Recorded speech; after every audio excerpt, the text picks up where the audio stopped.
চলুন প্রথমেই আমি আপনাদেরকে একটি ভিডিও দেখাই। मोदी जी बिल्कुल सही समय है ये लोगों का मुंह बंद करने का।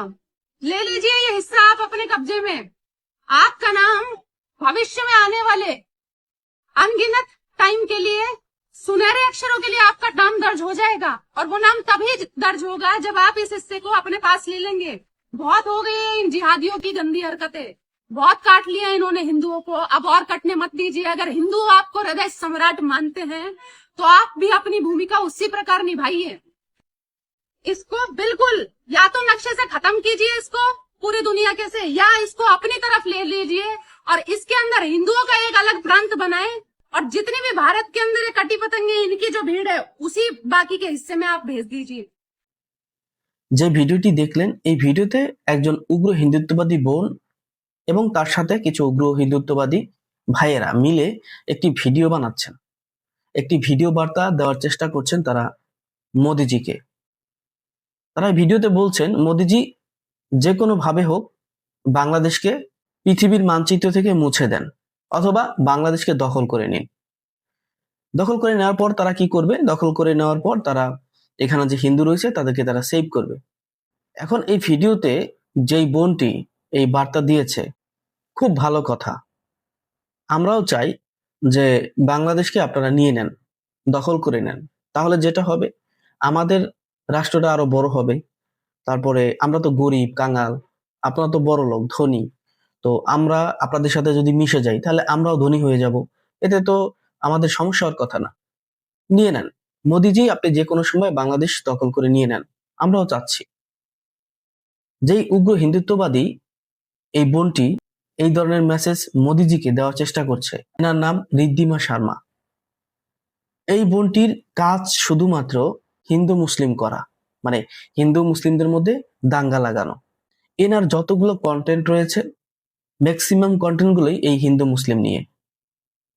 তিনি কখনো মন্দিরে যান, মন্দিরের আশেপাশে কোনো মুসলিম দেখলেই তাকে ধরে জিজ্ঞেস করেন তোমার নাম কি, তুমি মুসলিম, তুমি কেন মন্দিরের পাশে এসেছো, তুমি কেন মন্দিরের পাশে ব্যবসা করছো, তুমি এখানে করতে পারবা না, সনাতনী ভাইয়েরা কই, আপনারা এগুলো দেখেন না?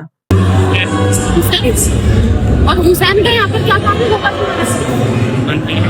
मंदिर में हो आप मुसलमान यहाँ पर पूजा करके आप ईद मनाते हो, बकरे खाते हो। क्या आप से बात सरकार से किस बात की? अरे भाई साहब आपका भी आपका नाम क्या है? अब मेरा नाम से मतलब नहीं था। अशोक नाम अशोक नाम है भाई साहब, मुझ पे तू है। अगर आप लोग इसको अगर इन लोगों को बर्दाश्त कर रही है तो याद मैं आपको बता दूं। सरकार से जान बात करो ना आप। किस बात की सरकार से बात करो? ये गाय खाकर पूजा करते, बकरी खाकर पूजा कर रहे हैं यहाँ पर। आपकी माहौल बना रही है। এছাড়াও তিনি রাস্তাঘাটে মুসলিম পেলেই তাদেরকে ইচ্ছা মতো বকাঝকা, তাদেরকে যা মন চায় তাই বলা, এরকম কাজ করে থাকেন। এরপরে আবার বিভিন্ন ধরনের মেসেজও তাদের যে হিন্দু ভাইরা আছে, উগ্র হিন্দুত্ববাদীরা আছে, তাদেরকে দিয়ে থাকেন। हुमायूं कबीर हम आ रहे हैं और बाबरी को फिर गिराने वाले हैं। हुमायूं कबीर हमारी बात ध्यान से सुन ले कि बाबरी जैसा ढांचा अब भारत के अंदर फिर से नहीं बनने दिया जाएगा।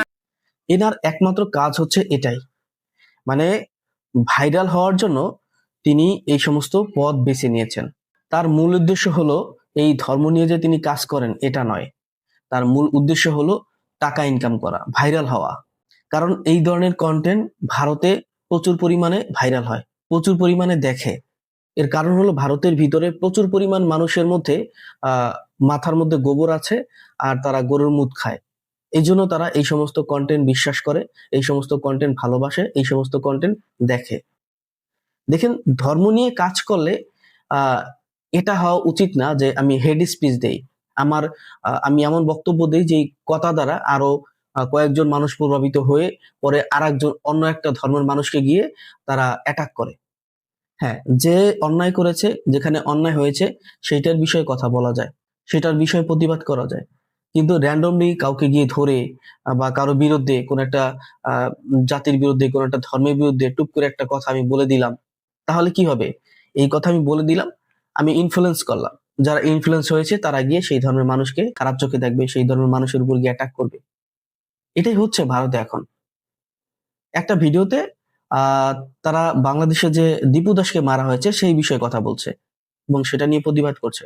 খুবই ভালো, এটা হওয়া উচিত। পৃথিবীর যেখানেই এই দীপু দাসের হত্যাকাণ্ডের মতো ঘটনা ঘটবে, পৃথিবীর প্রত্যেকটা জায়গায়, প্রত্যেকটা কোনায় কোনায় এই সমস্ত বিষয় নিয়ে আলোচনা করা উচিত।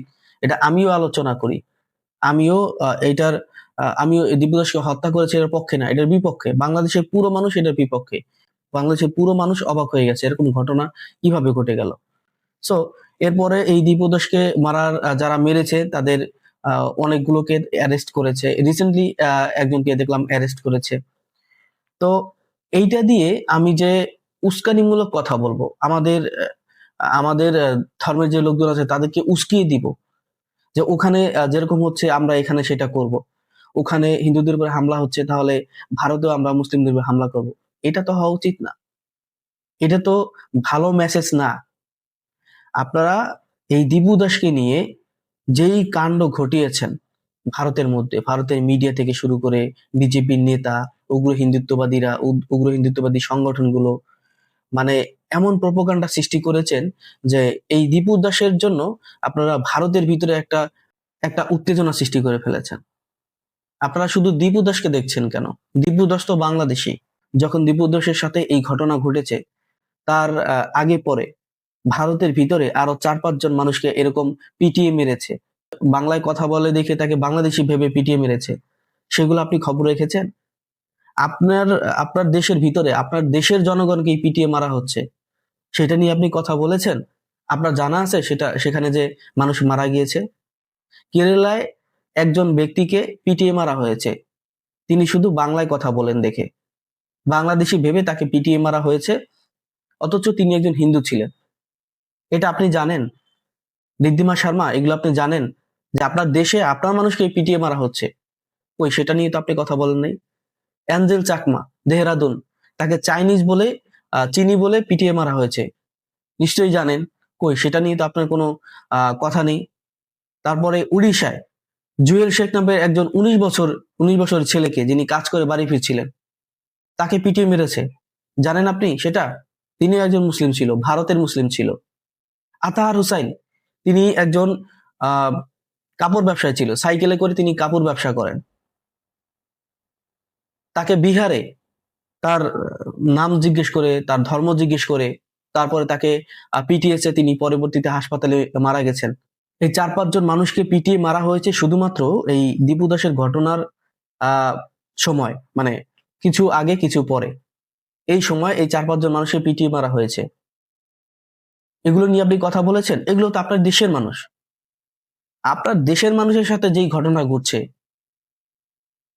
নির্মমভাবে পিটিয়ে হত্যা করছে, ইভেন আপনার কাস্টের, মানে কেরালায় যাকে মারছে তিনি একজন হিন্দু ছিলেন, তাকে পর্যন্ত পিটিয়ে মারা হয়েছে। সেগুলোর দিকে আপনার কোনো নজর নেই, সেগুলো নিয়ে আপনি কথা বলছেন না। আপনি কথা বলছেন বাংলাদেশকে নিয়ে, কারণ আপনি জানেন যে ওইগুলা বললে কেউ খাবে না। ওইগুলা বললে তো আপনার যেই এজেন্ডা, এটা বাস্তবায়িত হবে না। আপনারা পেয়েছেন কই?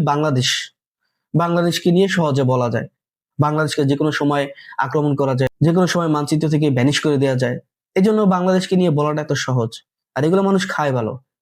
হ্যাঁ, পাকিস্তান, বাংলাদেশ, এগুলো মানুষ খায় ভালো। আর এইগুলো দিয়ে আপনারা এখনো টিকে আছেন।